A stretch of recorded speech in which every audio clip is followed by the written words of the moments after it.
Hola compañeros y compañeras. El día de hoy nosotras haremos una pequeña presentación sobre lo que es las diferentes teorías sobre la adquisición de lenguas extranjeras. Quizás una de las más importantes teorías sobre la adquisición de lenguas extranjeras es la teoría propuesta por Rushing y Terrell. Este modelo se divide en cinco hipótesis que son la adquisición de aprendizaje, el orden natural, la automotorización, el input y el filtro afectivo. Para aclarar, la hipótesis del orden natural se centra más en la adquisición de segundas lenguas que en la adquisición de lenguas extranjeras. Entonces, empezamos con lo que es la primera hipótesis, que es el aprendizaje o adquisición. De acuerdo con esta hipótesis, las personas tienen dos maneras distintas para desarrollar la competencia lingüística, ya sea a través del aprendizaje o de la adquisición. En este caso, nosotros tenemos que tener bien claro lo que es cómo se definen el término adquisición y aprendizaje. La adquisición es un proceso similar a la forma en que nosotros hemos aprendido nuestra lengua materna, porque desde que éramos niños hemos ido adquiriendo nuestra lengua sin ningún entrenamiento académico o formal. Nadie nos dijo acerca de las reglas gramaticales que teníamos que seguir o acerca de los patrones de pronunciación para poder hablar bien lo que es el español. Entonces, en otras palabras, la adquisición es la forma natural de desarrollar la capacidad lingüística y es un proceso subconsciente, o sea que nosotros adquirimos el lenguaje de una manera inconsciente. Por otro lado, el aprendizaje de un idioma se refiere a la capacidad de hablar de ello. Se trata de un proceso consciente donde hay una instrucción o una formación académica o formal y también hay un conocimiento eh, donde nosotros ya sabemos que nosotros vamos a aprender esa lengua.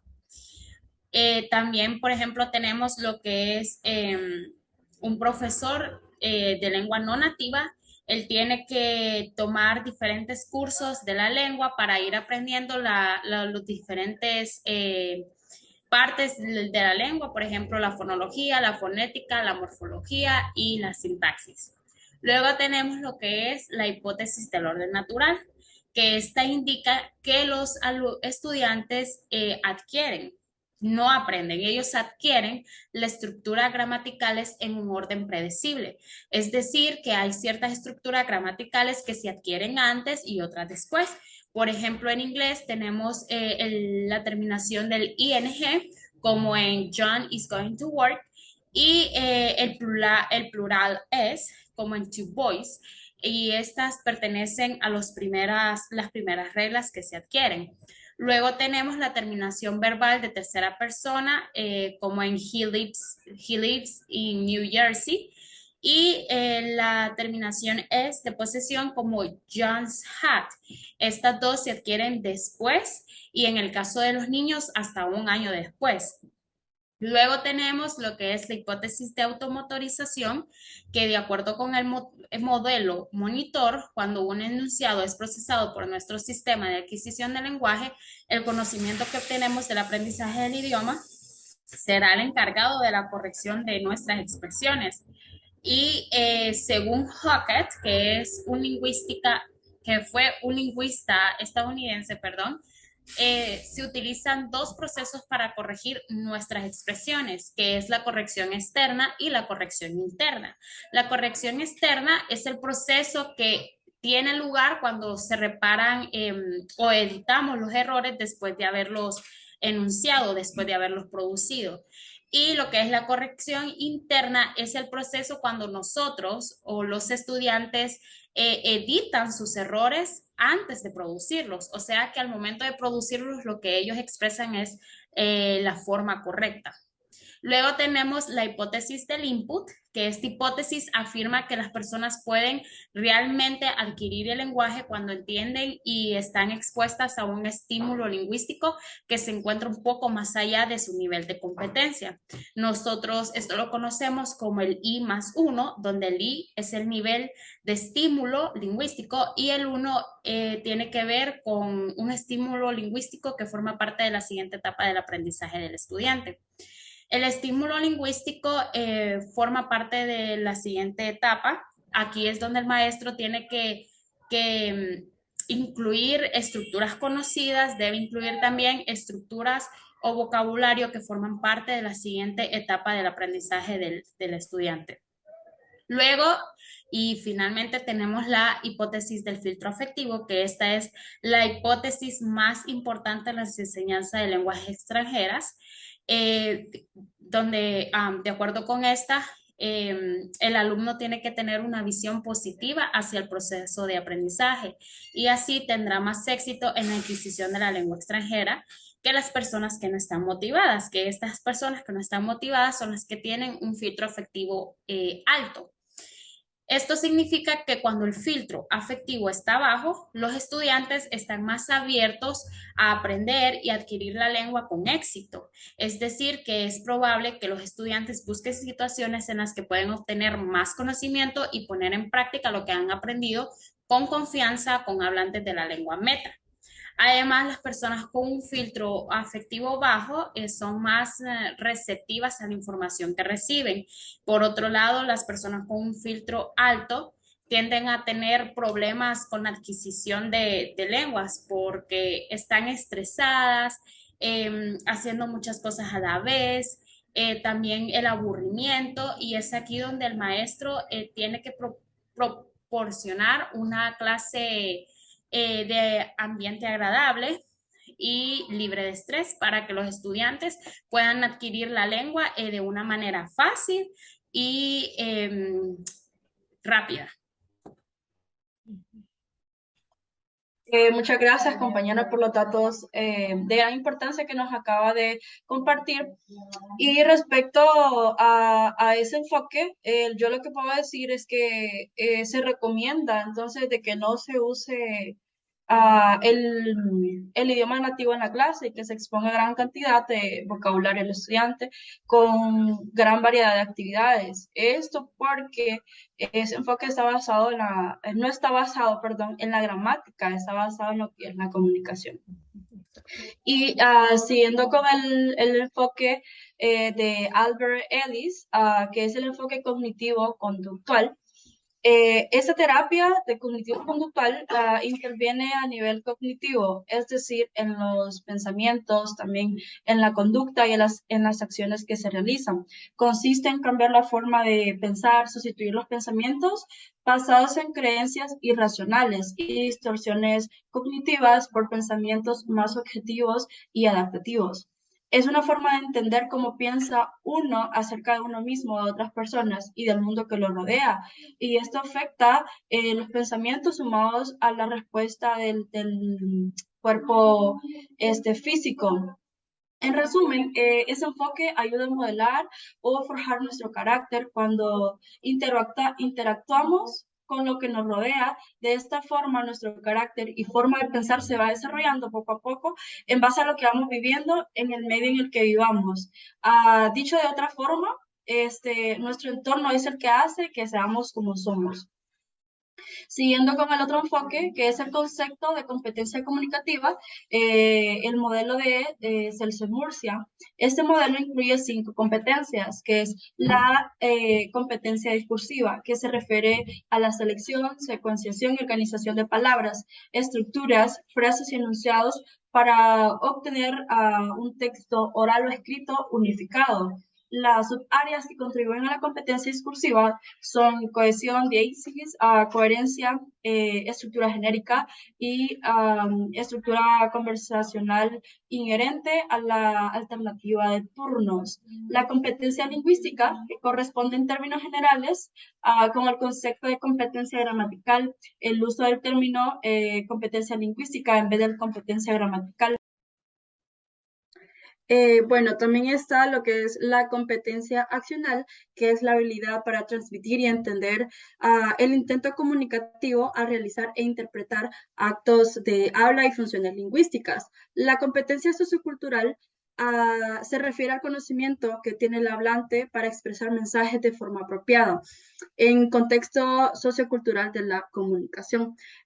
La competencia estratégica, que se refiere al uso de las estrategias de comunicación, además de la perspectiva psicolingüística, que incluye estrategias compensatorias a las que nos hemos referido anteriormente. Enfatizan las estrategias de interacción que incluyen estrategias, valga la redundancia, para comprobar la comprensión o petición de ayuda al interlocutor. La competencia discursiva, esta influye en todas las demás competencias. Esto porque en medio de una interacción debemos saber cómo estructurar bien las oraciones, usar un vocabulario pues adecuado, con una perfecta pronunciación. Además de que dependiendo con quién estamos hablando, nuestro tono puede variar. Por ejemplo, si estamos hablando con un amigo, nuestro tono puede ser informal, pero si estamos hablando con un docente, el tono sería formal. Además también de los gestos que estamos articulando en medio de la conversación, que esto entra en lo sociocultural. Y asimismo se debe ser estratégico para corregir en el caso de que se dé una confusión, emitamos algo fuera de contexto o formulemos mal una pregunta. Entonces, estas competencias van conectadas entre sí.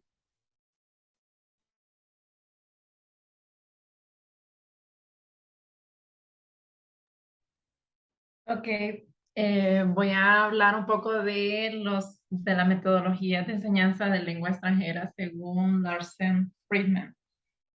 Y son 8 metodologías. La primera es método de gramática y traducción. Esto es la habilidad, la lectura es la habilidad que se debe desarrollar además de la escritura.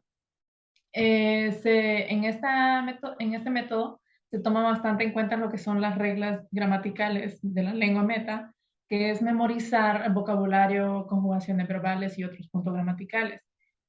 En estas utilizamos técnicas como identificación de connatos, aplicación deductiva de reglas, memorización de palabras y etcétera. El segundo método es el método directo, que son las clases son realizadas totalmente en la lengua meta desde el principio y el contenido es introducido por el profesor a través de objetos también reales o de figuras. Algunas técnicas que utiliza este método son la práctica de conversaciones sobre situaciones reales, dictado de textos en la lengua meta, lectura en voz alta de fragmentos literarios, obras o diálogos. El tercer método está el audiolingual, que su meta es hacer que los alumnos sean capaces de usar la lengua meta comunicativamente. El contenido es presentado en diálogos, memorización, imitación y repetición. Algunas técnicas es la memorización de diálogos, conversaciones en parejas, juego de repetición, juego de pregunta-respuesta y etc. El cuarto método es Silent Way o método silencioso. La adquisición lingüística es vista aquí como un proceso en el cual las personas a través del raciocinio, sorry, raciocinio descubren y formulan reglas sobre la lengua aprendida. Las técnicas que usa este método es el silencio del profesor, corrección por parejas, uso de gestos, cuadro de palabras, etc. El siguiente método es la sugestopedia. Es la conciliación del estudio de la sugestión y la pedagogía da nombre al método. Parte del principio de este aprendizaje lingüístico es normalmente atrasado debido a las barreras que el propio aprendiz se impone por medio de la autosugestión. El alumno aprende a través de estímulos externos en este método por fase receptiva y fase activa. Las técnicas que usa este método es la visualización con los ojos cerrados, las escenas imaginarias, creación de nueva identidad escrita por los alumnos, uso de carteles o pósters en las paredes con información gramaticales. El sexto método es la comunidad de aprendizaje o aprendizaje comunitario. Los alumnos deben ser vistos como personas por entero. La cooperación y no la competición, debe ser incentivada. El aprendizaje lingüístico se dirige a la comunicación y a los alumnos graben frases de la lengua nativa en pedazos y después transcribirlos por entero en un texto. Algunas técnicas de este método es la transcripción de las grabaciones, por ejemplo, grabación de las conversaciones de los alumnos, tareas en pares o en pequeños grupos. El séptimo método es el Total Physical Response, respuesta física total. Este método relacionado con un enfoque en la enseñanza de lengua llamado de enfoque de comprensión. Se enfoca desde el inicio hacia las habilidades del habla, enfatiza la comprensión auditiva. Algunas técnicas es el uso de órdenes dadas por el profesor para indicar un comportamiento a los alumnos o el uso de órdenes dadas por los alumnos para que el profesor las ejecute. El último enfoque es el comunicativo. La meta de este enfoque es hacer que los alumnos se hagan competentes comunicativamente. La característica más importante o más distintiva de este método es la práctica de actividades que envuelven la comunicación real. Algunas técnicas que usa este método es el uso de material auténtico, uso de figuras en secuencias sugiriendo historias que los alumnos intentan proveer, juegos con tarjetas, textos con frases desordenadas y etcétera. Esto es todo, los 8 métodos de Larsen Friedman. Los dejo con mi compañera Noreli. Bueno, muy buenas tardes. Yo les hablaré del enfoque comunicativo, cuyos precursores son Jack Richards y Theodore Rogers. En su estudio, ellos mencionan que la lengua es comunicación, es decir, el objetivo de la enseñanza de una lengua es desarrollar la competencia comunicativa. En este sentido, los seguidores de la enseñanza comunicativa de la lengua consideran que aprender una lengua es adquirir determinados medios lingüísticos para realizar distintos tipos de funciones. Richard y Roger aportan 4 ideas generales que pueden constituir la base de la teoría comunicativa. La lengua como sistema para la descripción de significados, la interacción y la comunicación como funciones principales de la lengua, los usos funcionales y comunicativos que reflejan la estructura de la lengua y las categorías de significado funcional y comunicativo del discurso como unidades fundamentales de la lengua. Sin embargo, estos autores describen la teoría de aprendizaje en 3 ideas, principios de la comunicación. La primera, las actividades que requieren de la comunicación fomentan el aprendizaje. Principio de la tarea. Con las actividades hay que desarrollar tareas significativas que promuevan el aprendizaje. Y principio del significado, la lengua que es significativa para el alumno ayuda en el proceso de aprendizaje. Entonces, como vemos, esta teoría se adhiere con la teoría de Krashen y Terror, es decir, similar al método natural que anteriormente nos hablaba nuestra compañera. Se refiere, o sea, es decir, hace hincapié en la comunicación. Es por eso que el maestro debe presentar la mayor cantidad posible de información, como lo son ayudas visuales y una amplia gama de vocabulario para que el estudiante pueda ser constructor de su propio conocimiento. Bueno, entonces ahora les hablaré sobre Roger Brown, mejor conocido por sus estudios en el desarrollo lingüístico temprano en niños. Él describió 5 etapas del desarrollo del lenguaje y estas etapas son, la primera etapa es a partir del primero a los 26 meses. Según su teoría, los niños son capaces de conectar una acción con un objeto. Por ejemplo, papá ríe, papá camina. Vemos que no hay ningún tipo de conector. Entonces, ya en la etapa 2, que comprende de 27 a 30 meses, que es lo que se aproxima a de 2 a 2,5 años, es donde el niño aprende palabras solas, como single words, como por ejemplo, wanna, gonna, etc. Ya saben su forma y su significado. También son capaces de usar preposiciones y verbos, así como también el pasado regular. Más que todo, se podría decir que el niño aprende palabras monosílabas. En la tercera fase, entre la edad de 31 a 34 meses, aprenden a usar verbos auxiliares, preguntas interrogativas y declarativas, conjunciones, artículos y posesivos. En la fase 4, que es la etapa que comprende entre los 35 a los 40 meses, aprenden sobre verbos auxiliares como